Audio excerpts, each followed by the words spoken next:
Bismillahirrahmanirrahim. Tawakal ke Allahnya 100%, Allah nolongnya 100%. Dan ukuran persentase itu yang tahu cuma kita, karena di hati kita itu yang muncul. Ada satu titik keraguan, berarti kurang dari 100%. Keraguan itu memperlambat datangnya pertolongan dan keajaiban dari Allah. Makanya aku tergantung prasangka hambaku kepadaku. Kenapa ada orang di zaman dulu tuh kayak dapat karomah, keajaiban-keajaiban dalam hidupnya, kayak nggak mungkin terjadi secara logika dan ilmiah, karena memang dia yakinnya ke Allah itu 100%. Apakah kalau kayak gitu kita nggak perlu ikhtiar? Perlu, tapi ikhtiar nggak ada hubungannya dengan keyakinan. Ikhtiar itu hubungannya dengan kewajiban. Allah yang suruh ikhtiar, tapi yakin berhasil apa enggak itu urusan yang kedua, urusan hati antara kita dengan Allah Subhanahu Wa Taala. Kayak kita minum obat, tentunya kita harus beli obat yang paling bagus, dokter yang paling recommended, yang spesialis, oke, itu ikhtiar. Tapi kalau sampai hati kita terlibat dengan ikhtiar itu, meyakini bahwa kalau ini pasti sembuh, kalau ini kayaknya nggak ada harapan, soalnya dokter juga nggak ahli, berarti hati kita sudah terpaut dengan makhluk, dan berarti sudah berkurang yakinnya kepada Allah. Saat itu kita tidak akan melihat keajaiban. Yang terjadi dalam hidup kita saat itu apa? Hal-hal yang ilmiah. Kenapa kita hanya ngalamin hal-hal yang ilmiah? Karena kita yakinnya kepada hal yang ilmiah. Kenapa ada orang yang ngalamin hal-hal yang sifatnya miracle? Karena dia yakinnya kepada mukjizat, yakinnya kepada aun atau pertolongan dari Allah Subhanahu Wa Taala. Jadi bukan kita tidak berikhtiar, ini bab a'malul qulub, amal hati. Apakah hati kita yakin nggak sama Allah Subhanahu Wa Taala? Dan Umar mendengar cerita itu semakin yakin sama Allah. Makanya nanti muncul kasus di zaman Umar tuh luar biasa. Ini presiden kalau imannya 100% ke Allah, ada masalah di negaranya tuh, dia tinggal bilang ya Allah beres tuh masalah. Jadi di Mesir waktu itu ada musim paceklik, sampai sungai Nil tuh hampir habis tuh. Sehingga air sungai Nil nggak mengalir lagi ke ladang-ladang jagung, gandumnya orang-orang Mesir.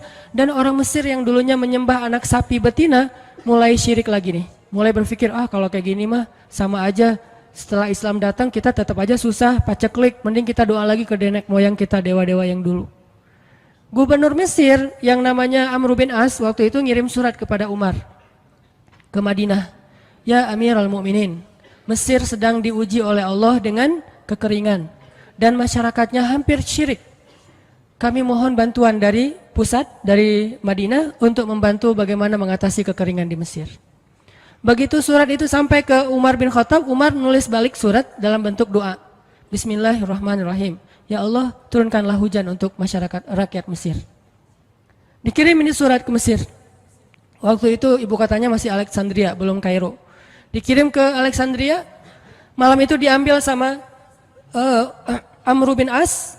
Pas dibaca oleh Amr bin As, Bismillahirrahmanirrahim. Ya Allah, berikan rakyat Mesir hujan yang mencukupi untuk mereka. Saat itu juga hujan turun.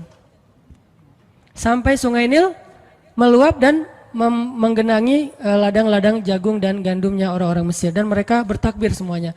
Cuman ngirim surat doang dari Amirul Mukminin. Kan enak ya? Coba kalau kita hidup di zaman Umar, ya Amirul Mukminin, saya belum dapat jodoh. Ya Allah, beri dia jodoh. Beres. Cepet banget loh. Ya Amirul Mukminin, dia nolak saya, ya Allah terimalah. Terima. Yang kemarin nolak, hari ini kenapa ya saya jadi serak sama dia gara-gara doa Amirul Mukminin. Ini artinya teman-teman, keajaiban dari yakin kepada Allah itu luar biasa dari kisah Bapak tadi tuh. Kalau kita berbaik sangka kepada Allah. Kenapa nggak ikhtiar? Mungkin sudah ikhtiar, bikin pengairan segala macam tapi belum berhasil, yang kurang cuma satu, doa. Doa mungkin udah banyak tapi belum diijabah karena doa-doa mereka tidak seajaib doanya Umar bin Khattab. Belum lagi Umar berdiri di atas mimbar, ini mungkin terkenal nih, kejadian dalam perang Qadisiyah kalau nggak salah. Umar lagi khutbah Jumat di Madinah, kaum muslimin lagi berperang di Irak melawan pasukan Persia, perang Qadisiyah namanya. Irak Madinah tuh kan kalau naik pesawat sekitar 2,5 jam, 3 jam, jauh tuh. Jakarta Medan lah, jauh. Nah Umar lagi khutbah di atas mimbar sholat Jumat, tiba-tiba tema khutbahnya tuh ganti gitu.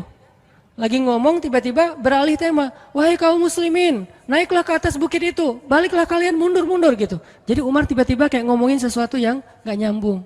Orang-orang heran, nih Umar kenapa? Oh ya udah biarin, namanya juga Umar gitu kan. Dia punya mungkin dia ngelihat setan atau apa, setan kan takut sama Umar. Diem.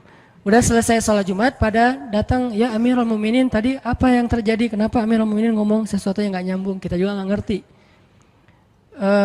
Kata Amirul Mukminin, saya ngelihat Allah menampakkan kepada saya pasukan Islam di Qadisiyah yang terdesak, hampir habis dibantai sama musuh. Tapi saya ditunjukkan ke sebuah bukit yang mungkin mudah-mudahan itu jadi benteng untuk mereka berlindung. Saya suruh mereka naik. Orang kan nggak langsung percaya kan? Bener gitu terjadi kayak gitu. Kalau Rasul ngomong, mungkin aku naik ke langit, Isra Mi'raj, oke lah, itu aja masih ada yang mendustakan. Ini Umar yang ngomong, bukan Nabi yang dapat wahyu.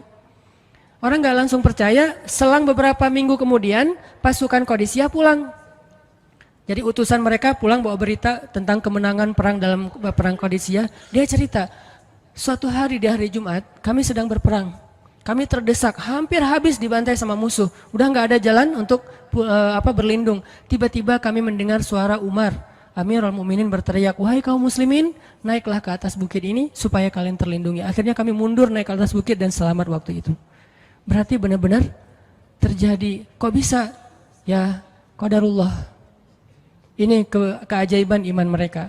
Apakah kita bisa mendapatkan pengalaman-pengalaman kayak gini? Bisa, kalau keimanan kita dengan level yang sama.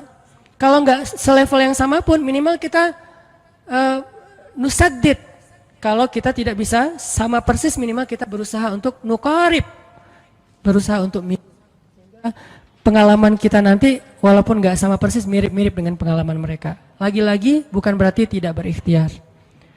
Ini keajaiban-keajaiban yang terjadi. Dan saya juga baru ngalamin kemarin pas saya di seminggu, nggak kurang dari seminggu yang lalu, saya baru pulang dari laut di Batu Karas. Di sini ada teman saya, Agi. Mana Agi? Nah ini Agi ya. Ini by the way model model iklan. Ada deh pokoknya iklan jodoh maksudnya. Agi ini anak Batu Karas. Agi boleh diceritain? Agi ini anak Batu Karas. Batu Karas itu Jawa Barat, daerah Pangandaran. Dari Bandung kurang lebih 6 jam perjalanan. Kalau lagi ada ombak saya suka ke sana nonton orang main surfing. Nggak main sih, main dikit-dikit tapi nggak jago. Nonton orang main surfing. Ketemu Agi. Agi nggak tahu tuh ya. 2 hari sebelum saya datang ke Batu Karas dia sakit kayak demam gitu. Mungkin habis diputusin kali ya.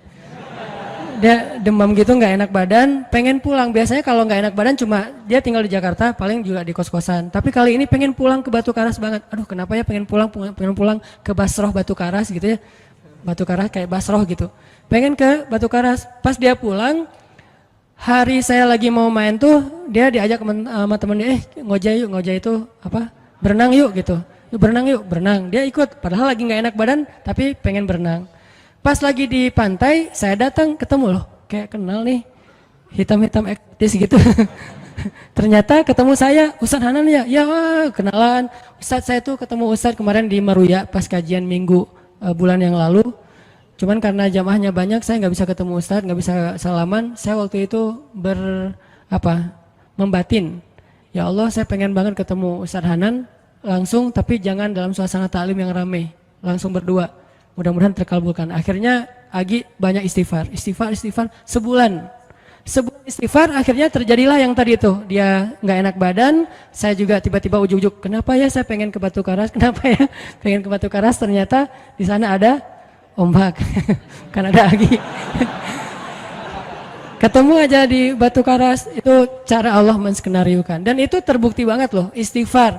Bukan karena saya orang soleh, dan kita bisa istighfarin siapa aja. Saya pengen ketemu ini, saya pengen, dan itu ajaib. Kalau misalnya nggak ketemu pun di dunia, insya Allah ketemu dengan orang soleh itu nanti di akhir. Apa ruginya beristighfar dan berdoa? Nggak ada ruginya kan? Ya Allah, saya pengen banget ketemu dengan misalnya sebutlah ulama yang paling kita ngefans di dunia siapa gitu, dengan Imam Sudais, Imam Masjidil Haram. Pengen banget jabat tangan sama Imam Masjidil Haram yang imamin umat Islam seluruh dunia gitu. Tapi kan nggak mungkin. Kita umroh, kita haji juga nggak bisa ketemu dengan Imam Sudais. Kita berdiri paling depan ya di dekat dengan Hajar Aswad. Begitu mau sholat diusir tuh. Begitu selesai salam langsung dipagar betis sama askar-askarnya. Susah ketemu beliau tuh, ajaib banget kalau bisa ketemu. Tapi kan nggak ada salahnya beristighfar kan? Astagfirullah, astagfirullah, ya Allah, Sudais, astagfirullah, astagfirullah, Sudais, astagfirullah. Terus aja gitu. Pengen ketemu Sudais. Tiba-tiba bisa aja Sudais datang ke Indonesia, ada seminar apa, mungkin bisa ketemu yang paling logisnya. Atau kalaupun nggak ketemu di dunia, tiba-tiba bangkit dari kubur di sebelah kita. Siapa? Kan kamu sering manggil saya dulu, siapa? Sudais. Sudais yang mana ya? Imam Masjidil Haram, Masya Allah Syekh gitu. Dan orang soleh nanti di akhirat, dialah yang salah satu akan menyelamatkan kita dari perjalanan yang sulit. Selain syafaat Rasulullah SAW. Jadi kalau disebut nama Nabi, kita spontan ya, Sallallahu Alaihi Wasallam. Kalau perlu bahkan kayak respect banget gitu. Kalau disebut nama Nabi langsung Sallallahu Alaihi Wasallam, karena luar biasa jasa Rasulullah. Yang jelas selain Rasulullah SAW, nanti ulama-ulama orang-orang soleh juga bisa nolongin kita di akhirat. Jadi kalau kita doa, ya Allah pengen banget ketemu si Fulan, Syekh Fulan, Ustadz Fulan, Kiai Fulan. Kalau nggak ketemu pun di dunia, pasti ketemu di akhirat. Yang jelas harapan kita nggak mungkin Allah abaikan gitu aja, nggak mungkin. Pasti Allah kabulkan. Cuman Allah kadang-kadang menggunakan cara yang lebih baik daripada yang kita pernah bayangin. Ketemu beliau di dunia paling cuma selfie. Tapi kalau ketemu di akhirat, dibawa selamat di sirat yang panjang, lebih mending mana? Ketemu nih dengan seorang ulama, orang soleh yang kita ngefans banget nih. Pokoknya saya pengen banget selfie sama beliau, ya Allah. Apalagi kalau orang soleh itu followersnya banyak, misalnya ya 1.100.000. Sedikit itu mah, banyak model yang 17 juta, 19 juta. Pengen followersnya nambah kalau selfie sama beliau. Cuma nambah followers. Tapi kalau ketemunya di akhirat, nambah apa? Nambah derajat, naik level.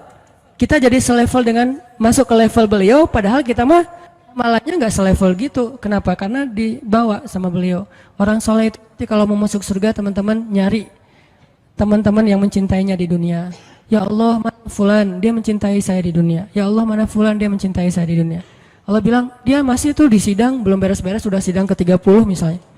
Kan sidang di dunia aja satu kasus berpuluh-puluh kali kan, gimana sidang akhirat lebih berat lagi tuh. Ya Allah, tolonglah dia, selamatkan dia, karena saya mencintainya selama di dunia karena Engkau. Akhirnya orang-orang soleh pada balik lagi. Dari surga balik lagi ke padang mahsyar. Demi ngapain? Demi menyelamatkan orang-orang yang mencintai mereka semasa di dunia. Datang ke padang mahsyar, cari ke bagian informasi. Tolong dong yang namanya ini gitu, panggilin. Perhatian-perhatian, Hanan At-Taqi dipanggil sama Syekh siapa gitu. Saya dipanggil, datang aja. Mas, saya yang dipanggil, benar Hanan At-Taqi? Ya, mana coba buktinya? Aduh, saya lupa bawa kartu nama. KTP misalnya. Udah pasti tahu lah ya malaikat sama kita. Udah, masuk aja. Tuh ada yang nungguin di business lounge gitu. Jadi ada VIP lounge-nya gitu kan. Oh, saya boleh masuk VIP lounge-nya, masuk ke VIP lounge. Udah sampai di sana udah ada makanan segala macam, mereka lagi duduk. Kayak asa kenal nih, siapa ya? Dekat Hanan ya? Ya, wah kita sering ketemu dalam doa. Wah, akhirnya pelukan. Ada apa, Syekh? Yuk ikut saya ke surga, kan enak banget kan? Terus sidang saya gimana? Udah diberes sama teman-teman saya di sana. Saya banyak teman di dalam gitu. Saya banyak. Beres kan? Di dunia aja bisa gitu, masa di akhirat gak bisa? Tapi dengan seizin Allah dan Allah ridho dengan kebaikan-kebaikan itu. Jadi nggak ada sia-sianya juga. Kita kan dulu saya pernah cerita yang Imam Ahmad bin Hambal kan yang pengen banget ke Basrah, dan itu ternyata terjadi juga sama Agi. Dan terjadi juga sama salah seorang driver ojek online di Bandung. Baru 2 bulan yang lalu kejadiannya. Saya lagi datang ke markasnya Pemuda Hijrah, kita sering ada kayak rapat gitu di kantor. Markas kita namanya Masjid Al-Latif di dekat Gedung Sate. Datang dari pagi rapat sampai sore. Dan saya pakai baju baju main biasa, bukan pakai baju taklim. Sebetulnya sama aja sih. Nah, waktu itu sholat zuhur di Masjid Al-Latif, saya ngimamin sama asar. Habis asar pulang. Karena nggak nyetir sendiri, saya pakai online, saya order nih. Order, pakai ojek, ada yang ngambil. Drivernya ngambil, datang jemput, pulang. Kemana? Ke Cimahi, pulang. Di tengah jalan dia nanya, Mas sering sholat di Masjid Al-Latif itu ya? Saya bilang, ya lumayan, saya bilang. Iya itu masjid rame banget, anak-anak muda pada numplak di situ taklim. Siapa sih itu, ada imam muda, bagus suaranya gitu. Ntar jangan GR dulu. Muzammil, oh iya Muzammil, ya bagus tuh. Tadi udah GR, ternyata salah. Oh Muzammil, benar-benar Muzammil tuh suaranya bagus banget ya, anak ITB kan? Ya anak ITB ya. Kalau Mas di situ sering ngimamin juga? Ya sesekali sih saya bilang. Dia mulai curiga gitu. Suka ikut talim juga di sana? Ya kadang-kadang saya bilang. Kenal sama Muzammil? Ya lumayan, padahal murid sendiri kan. Lumayan saya bilang. Oh Mas kayak nggak asing nih. Mas tadi ngimamin sholat zuhur bukan? Ya saya bilang. Mulai curiga kan dia. Mas namanya siapa sih Mas? Hanan saya bilang. Hanan? Hanan yang mana nih? Ya.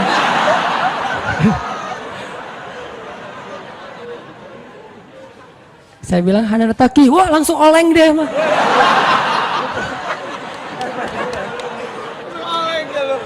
Oh, Mas biasa aja Mas biasa aja gitu. Ini benar Ustaz Hanan Taki, benar. Masya Allah, ya Allah, udah gitu kayak terharu gitu, heboh, semua orang pada ngelihat lampu merah lah gitu ya, pada ngelihat semuanya. Saya langsung pakai masker, gitu.